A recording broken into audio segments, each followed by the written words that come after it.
Have you been thinking about going back to work, but don't know where to start? Or maybe you have a good job, but you've been ready for something different, for a change, and you've been stuck in that familiar loop of overthinking, second guessing. You've journaled, you've talked to your partner or a friend, and you're still not clear.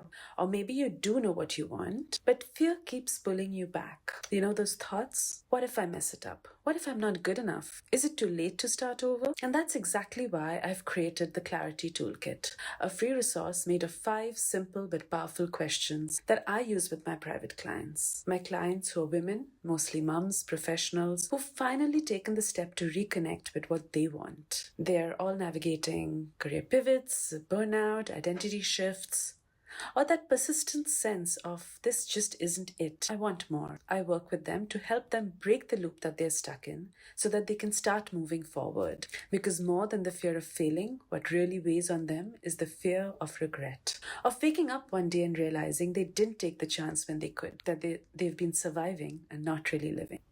So if that's you, download the Clarity Toolkit today. And if you're ready to talk it through, book a free 30-minute clarity call with me.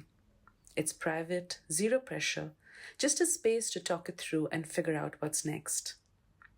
All the links are in the bio and in the comments below. And hey, tag a friend who needs to hear this.